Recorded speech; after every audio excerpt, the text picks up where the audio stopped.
नमस्कार, जय हिंद, वंदे मातरम।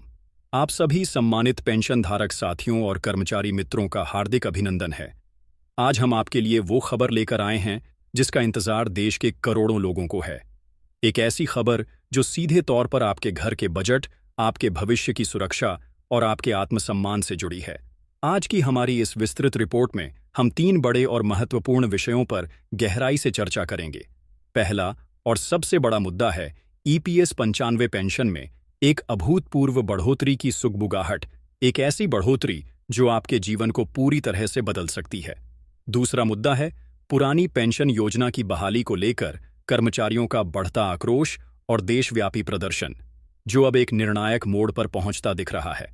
और तीसरा, हम बात करेंगे कर्मचारी भविष्य निधि संगठन यानी ईपीएफओ द्वारा साल 2025 में लागू किए गए उन नए नियमों और प्रमुख सुधारों की जिन्हें जानना हर कर्मचारी और पेंशनभोगी के लिए अत्यंत आवश्यक है।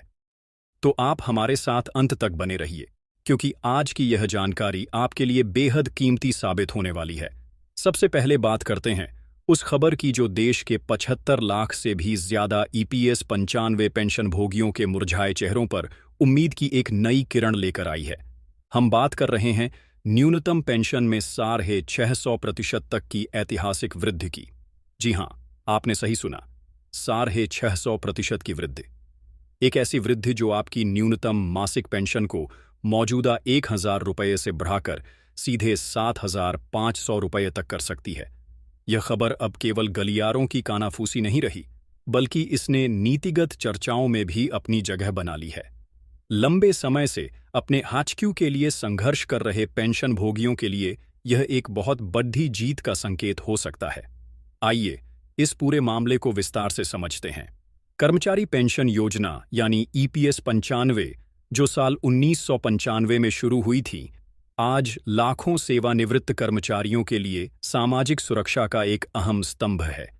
लेकिन काड़ी सच्चाई यह है कि इस योजना के तहत मिलने वाली न्यूनतम पेंशन मात्र 1000 रुपये प्रति माह है।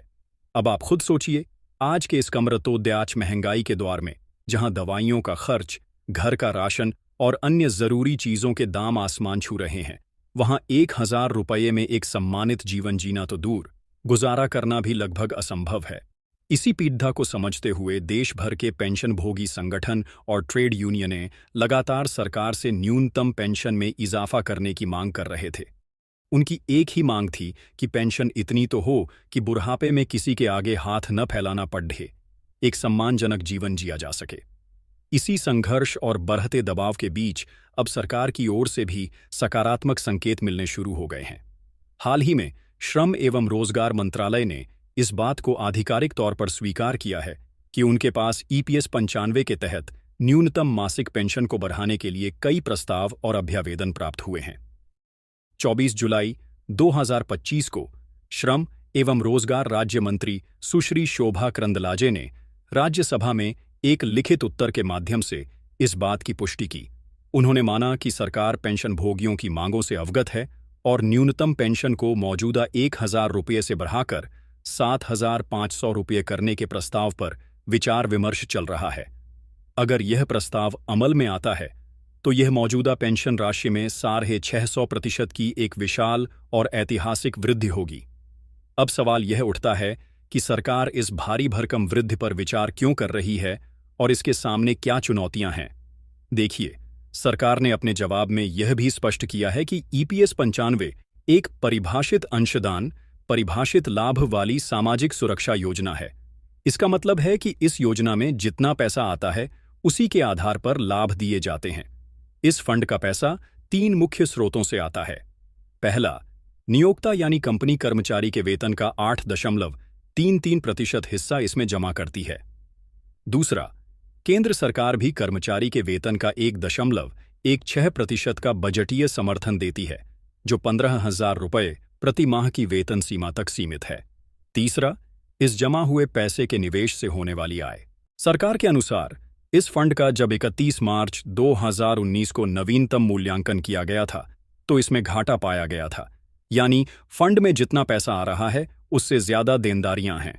सरकार इसी घाटे को पेंशन में बढ़ती वृद्धि के रास्ते की एक मुख्य बाधा बता रही है। सरकार का तर्क है कि वह पहले से ही न्यूनतम 1,000 रुपये की पेंशन को पूरी तरह से अपने बजटीय समर्थन से दे रही है, जो कि वैधानिक 1.16% अंशदान के अतिरिक्त है। लेकिन पेंशनभोगी संगठनों का मानना है कि यह तर्क सही नहीं है। उनका कहना है कि ईपीएफओ के पास अरबों रुपये का लावारिस धन पटदद्धा है, जिसका इस्तेमाल पेंशन वृद्धि के लिए किया जा सकता है। इसके अलावा इस पूरे मामले का एक राजनीतिक और मानवीय पहलू भी है, जिसे नजरअंदाज नहीं किया जा सकता। मौजूदा 1,000 रुपये की न्यूनतम पेंशन 1 सितंबर 2014 को नरेंद्र मोदी के नेतृत्व वाली सरकार ने ही लागू की थी। तब से लेकर आज तक, यानी पिछले 10 सालों में, इसमें 1 रुपये की भी बढ़ोतरी नहीं हुई है। सेवानिवृत्त कर्मचारियों का तर्क है कि आज के आर्थिक माहौल में यह राशि पूरी तरह से अपर्याप्त और एक मजाक बनकर रह गई है। अब जबकि 2026 के आम चुनाव भी नजदीक आ रहे हैं और आगामी त्योहारी सीजन भी करीब है, तो ऐसी अटकलें तेज हो गई हैं कि सरकार एक राजनीतिक रूप से अनुकूल निर्णय लेते हुए पेंशन में वृद्धि घोषणा कर सकती है। 75 लाख पेंशनभोगी और उनके परिवार एक बहुत बड़ा वोट बैंक हैं और कोई भी सरकार उनकी नाराजगी मोल नहीं लेना चाहेगी। राज्यसभा में मंत्री से 4 विशिष्ट प्रश्न पूछे गए थे। क्या पेंशन संशोधन की मांग लंबे समय से विचाराधीन है? यूनियनों और अदालतों के दबाव के बीच निर्णय की समय सीमा क्या है? लावारिस धन की उपलब्धता के बावजूद पेंशन बढ़ाने में क्या बाधाएं हैं? और क्या आगामी त्योहारी सीजन को देखते हुए केंद्र सरकार कोई निर्णय ले सकती है? इन सवालों के जवाब में मंत्री ने घाटे और बजटीय बाधाओं की बात तो दोहराई, लेकिन उन्होंने भविष्य में संशोधन की संभावना से इनकार भी नहीं किया। इससे यह उम्मीद जगी है कि भले ही 7,500 रुपये की मांग पूरी न हो, लेकिन एक सम्मानजनक बढ़ोतरी की घोषणा जल्द ही हो सकती है। यह देखना दिलचस्प होगा कि सरकार पेंशन भोगियों की उम्मीदों और वित्तीय बाधाओं के बीच कैसे संतुलन बनाती है। अब रुख करते हैं हमारी दूसरी बड़ी खबर की ओर, जो देश के उन करोड़ों कर्मचारियों से जुड़ी है जो अभी सेवा में हैं। यह खबर है पुरानी पेंशन योजना यानी ओपीएस की बहाली को लेकर छिड़े महासंग्राम की। देश के अलग अलग कोनों में कर्मचारी संगठन नई पेंशन योजना एनपीएस का विरोध कर रहे हैं और पुरानी पेंशन व्यवस्था को फिर से लागू करने की मांग को लेकर एसडीडीडीएचओ पर उतर आए हैं। हाल ही में उत्तर प्रदेश की राजधानी लखनऊ में इसका एक बड़ा उदाहरण देखने को मिला। हजरतगंज स्थित बीएन सिंह प्रतिमा पर Atewa all teachers and employees welfare association के बैनर तले हजारों की संख्या में कर्मचारियों ने एक विशाल प्रदर्शन किया और अपनी मांगों को लेकर रोड मार्च भी निकाला। कर्मचारियों का यह आक्रोश अकारण नहीं है। पुरानी और नई पेंशन योजनाओं के बीच के अंतर को समझना यहाँ बहुत जरूरी है। पुरानी पेंशन योजना ओपीएस एक परिभाषित लाभ योजना थी, जिसमें सेवानिवृत्ति के बाद कर्मचारी को उसके अंतिम आहरित वेतन लास्ट ड्रॉन सैलरी का 50% हिस्सा गारंटीशुदा पेंशन के रूप में मिलता था। साथ ही हर 6 महीने में महंगाई राहत टियरनेस रिलीफ भी मिलती थी। इसमें कर्मचारी के वेतन से कोई कटौती नहीं होती थी और इसका पूरा भुगतान सरकार करती थी। यह योजना कर्मचारियों को एक सुरक्षित और सुनिश्चित भविष्य की गारंटी देती थी। इसके विपरीत 1 जनवरी 2004 के बाद भर्ती हुए कर्मचारियों के लिए लागू की गई नई पेंशन योजना एनपीएस एक परिभाषित अंशदान योजना है। इसमें कर्मचारी के मूल वेतन और महंगाई भत्ते का 10% हिस्सा कटता है और 14% हिस्सा सरकार मिलाती है। इस पैसे को पेंशन फंड मैनेजरों द्वारा शेयर बाजार और बॉन्ड्स में निवेश किया जाता है। सेवानिवृत्ति के समय इस जमा हुए फंड का एक हिस्सा कर्मचारी निकाल सकता है और बाकी हिस्से से उसे एक एन्युइटी प्लान खरीदना पड़ दिया है, जिससे उसे पेंशन मिलती है। ये पेंशन पूरी तरह से बाजार के उतार चढ़ाव पर निर्भर होती है और इसमें कोई गारंटी नहीं होती। कर्मचारियों को डर है कि उनका बुढ़ापा बाजार के रहमोकरम पर टिक जाएगा, जो उन्हें कतई मंजूर नहीं है। लखनऊ में हुए प्रदर्शन में कर्मचारियों की मांगें सिर्फ पुरानी पेंशन बहाली तक ही सीमित नहीं थीं। उन्होंने निजीकरण पर रोक लगाने, संविदा और ठेका प्रथा को समाप्त करने और सभी खाली पड़ी डीडीए सरकारी पदों को तत्काल भरने की भी जोरदार मांग की। कर्मचारियों का कहना है कि सरकार धीरे धीरे सरकारी विभागों का निजीकरण करके उनकी नौकरियों और सामाजिक सुरक्षा को खत्म कर रही है। यह लड़ाई अब सिर्फ पेंशन की नहीं, बल्कि कर्मचारियों के आत्मसम्मान और देश में सरकारी क्षेत्र के भविष्य को बचाने की लड़ाई बन चुकी है। देश के कई गैर बीजेपी शासित राज्यों ने पहले ही पुरानी पेंशन योजना को बहाल कर दिया है, जिससे केंद्र सरकार और अन्य राज्यों पर भी इसे लागू करने का दबाव बढ़ गया है। आने वाले दिनों में यह मुद्दा और भी ज्यादा तूल पकड़ डी सकता है। और अब हमारी रिपोर्ट के अंतिम लेकिन बेहद महत्वपूर्ण हिस्से पर आते हैं। यह जानकारी उन सभी लोगों के लिए है जो कर्मचारी भविष्य निधि संगठन यानी ईपीएफओ के सदस्य हैं। साल 2025 ईपीएफओ के इतिहास में एक बड़े बदलाव के साल के रूप में याद किया जाएगा। संगठन ने अपनी कार्यप्रणाली को अधिक पारदर्शी, सुलभ और कर्मचारी अनुकूल बनाने के लिए कई नए नियम लागू किए हैं और प्रमुख सुधार किए हैं। आइए इन सुधारों को एक एक करके विस्तार से जानते हैं। पहला और सबसे महत्वपूर्ण सुधार है डिजिटल प्रोफाइल अपडेट। यह नियम 16 जनवरी 2025 से प्रभावी हो गया है। इसके तहत अब कोई भी सदस्य अपने आधार का उपयोग करके अपनी प्रोफाइल जैसे नाम, जन्मतिथि या अन्य विवरण ऑनलाइन खुद ही अपडेट कर सकता है। पहले इस काम के लिए दफ्तरों के चक्कर काटने पड़ते थे और लंबी कागजी कार्यवाही होती थी। अब यह प्रक्रिया बेहद सरल और त्वरित हो गई है।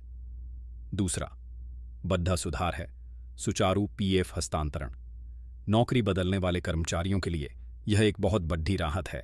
15 जनवरी 2025 से लागू हुए इस नियम के तहत अब पीएफ खाते को एक कंपनी से दूसरी कंपनी में ट्रांसफर करने के लिए पुरानी कंपनी नियोक्ता से अनुमोदन या मंजूरी की आवश्यकता समाप्त कर दी गई है।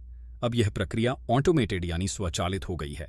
जैसे ही आप नई कंपनी ज्वाइन करते हैं, आपका पीएफ खाता अपने आप ट्रांसफर हो जाएगा, जिससे आपका पैसा बिना किसी रुकावट के एक ही खाते में जमा होता रहेगा। तीसरा क्रांतिकारी सुधार है केंद्रीय पेंशन भुगतान प्रणाली। यह प्रणाली 1 जनवरी 2025 से लागू हो चुकी है।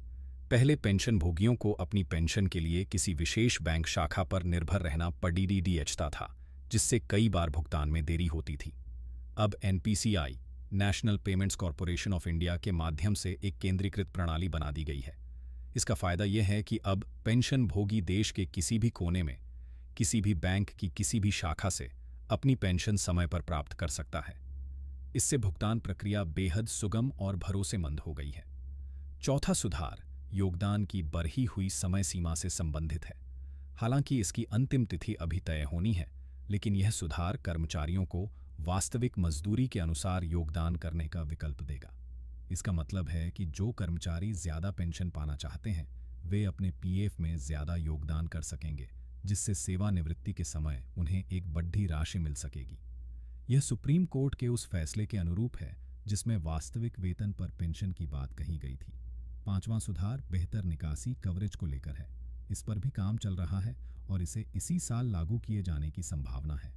इसके तहत कर्मचारियों को विशेष परिस्थितियों में, जैसे कि चिकित्सा आपातकाल, शिक्षा या घर खरीदने के लिए अपने पीएफ खाते से आंशिक निकासी की सुविधा को और बेहतर बनाया जाएगा।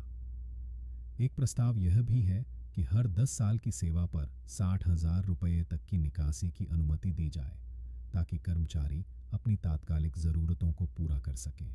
छठा और अंतिम प्रमुख सुधार है आईटी सिस्टम में अपग्रेड। यह सुधार जून 2025 से ही लागू किया जा चुका है और यह बाकी सभी सुधारों की रीअरेंज ही है। ईपीएफओ ने अपने पूरे आईटी इंफ्रास्ट्रक्चर को अपग्रेड किया है, जिससे पूरी प्रणाली पहले से कहीं ज्यादा तेज, सुरक्षित, पारदर्शी और उपयोगकर्ता अनुकूल बन गई है। अब ऑनलाइन दावे दाखिल करना, अपनी पासबुक देखना या कोई भी जानकारी प्राप्त करना बेहद आसान हो गया है। संक्षेप में कहें तो साल 2025 में ईपीएफओ द्वारा किए गए ये सुधार एक नए युग की शुरुआत है। ये बदलाव कर्मचारी भविष्य निधि संगठन को एक आधुनिक, कुशल और सुलभ सामाजिक सुरक्षा प्रदाता के रूप में स्थापित करते हैं, जहां कर्मचारी और पेंशनभोगी बिना किसी परेशानी के अपने धन का प्रबंधन कर सकते हैं और योजनाओं का पूरा लाभ उठा सकते हैं। तो साथियों, आज की इस विस्तृत रिपोर्ट में हमने देखा कि कैसे देश में सामाजिक सुरक्षा का पूरा परिदृश्य एक बड़े बदलाव के दौर से गुजर रहा है।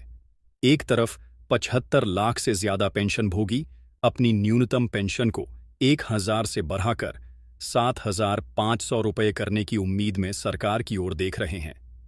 दूसरी तरफ करोड़ों सेवारत कर्मचारी पुरानी पेंशन की बहाली के लिए सडीडी आंकों पर संघर्ष कर रहे हैं। और इन सब के बीच ईपीएफओ डिजिटल सुधारों के माध्यम से भविष्य की चुनौतियों के लिए खुद को तैयार कर रहा है। आने वाला समय ही बताएगा कि पेंशनधारकों की दशकों पुरानी मांग पूरी होती है या नहीं और कर्मचारियों का संघर्ष क्या रंग लाता है। लेकिन एक बात निश्चित है, ये मुद्दे देश के करोड़ों लोगों के वर्तमान और भविष्य से जुड़े हैं और इन पर होने वाला हर फैसला देश की सामाजिक और राजनीतिक दिशा को प्रभावित करेगा। आज के लिए बस इतना ही। हमें उम्मीद है कि यह विस्तृत जानकारी आपके लिए उपयोगी साबित हुई होगी।